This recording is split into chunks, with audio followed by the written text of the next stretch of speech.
सुबह समस्त मिथिलावासी के हमर प्रणाम। की हाल चाल केहन छी अहाँ सब? देखियो हम आयल छलहुँ एखन अपन छत पर एनाही देखऽ लए किछु गाछ वृक्ष सबमे की देबाक छै नहि देबाक छै से सब। तऽ ओही क्रममे जे छै से कहै छै ने, मतलब कि कोनो चीज़के अगर इच्छा रहै ना और अहाँके मेहनत रहत तऽ ओ रंग लाबै जरूर छै। तऽ ओहि दुआरे किछु अहाँके देखा रहल छी डायरेक्ट, तऽ शायद अहाँ ओकरा कनेक्ट कऽ पेबै। देखियो ई देख कऽ तऽ अहाँ सब बुझि गेल हेबै जे ई कथी छै, बुझलिए कि नहीं से पहले कमेंट में कहू। देखियो ई छै और एकरा हम ग्रो बैग में लगेने छी। छत पर मोस्टली गाछ हमर ग्रोए बैग में लागल छै। और ई जे छै ना से कलकत्ता से एहि बेर हम गेल छलिए जहन मम्मी जी के ऑपरेशन छलनि हैं, तखन कलकत्ता गेल रही, तखन ओतऽ से जे छै से अनने रहिए पुदीना। और ई जे छै से वएह पुदीना छै। देख लिअ अहाँ सब सामने से देखा रहल छी जे मम्मी कहने रहथिन हमर जे एकरा जे छै ना से बहुत मोटगर जे रहै, तऽ माँ कहलखिन कि जे एकरा जे छै ना से जड़ि दिससँ पुदीना अहाँके पात छूट सब निकालि लेब और जड़ि दिससँ जे छै से एकरा अहाँ कतौ रोपि देबै और बराबर पानि दैत रहबै, एहि मौसममे लागि जायत। देखियौ पुदीना तऽ खेबे केलिए चटनी बना कऽ, से वीडियो सब अहाँ शुरुएमे देखने रहिए कलकत्तासँ आयल रहिए तऽ।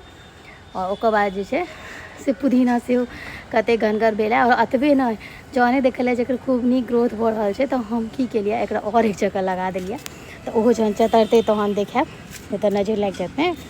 अब सब गोटा नुका कऽ बहुत लोग सब देखै छथिन, अब हुनकर सबके नजरि बड़ खराब होइ छनि। जे लोग सब कमेंट करै छथिन ओ सब तऽ हमर वेल विशर छै, और बहुत लोग एहनो छै जिनका कमेंट करऽ नहीं आबै छै तऽ हुनका पर नहीं छै, लेकिन बहुत एहन लोग छथिन जे चोरा कऽ देखै छथिन और हुनकर सबके नजरि ना बड़ खराब छनि। कते नियतमे खोट छनि तेँ ने चोरा कऽ देखै छथिन, तऽ नजरि लागि जायत।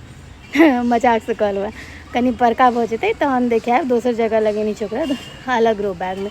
केहन लागल अहाँ सबके वीडियो कमेंट में ज़रूर कहब।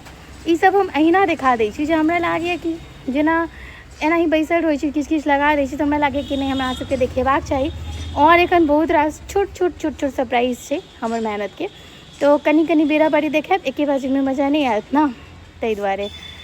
और बागवानी में एखन बहुत रास गुलाब सब फुलायल छै, जकर फोटो अहाँ सब रोज देखै छियै। हे देखियौ रंग बिरंगके गुलाब सब छै एखन, सब हमर मेहनत और हिनकर जे छै से भोरके टाइम कनिकऽ दै छथिन, तकर जे छै से फूल सब खिल रहल अइ ताहि दुआरे। और ओकरे सबके हम रोज सुबह भोरमे भोरे उठि कऽ फोटो खींच कऽ लगबैत रहै छी।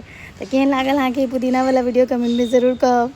मस्त छै ना, देखियौ ना खूब चतरलै, बराबर एहिमे एखन पानि पड़ि रहल छै। और माँ हमरा कहलक, हमरा लागल रहै कि लगतै नहीं, जेकि पूरा ओहिमे से पात निकालि रहल रहिए। देखियौ ना हैया मोट रहै, आब देखिए चतरि गेलैए। एहि बाजी भरि ठंडा जे छै से बिना परेशान भेने, अतऽ ना ज़्यादा भेटै नहीं छै अहाँके, आसानीसँ पुदीना नहीं भेटैत रहै छै, मतलब बहुत मशक्कत केलाके बाद कतौ भेट जायत कोनो जगह पर। एहि बाजी खूब डिटॉक्स वाटर पीबऽ लए भेटत, खूब पुदीनाके चटनी सेहो खाय लए भेटत।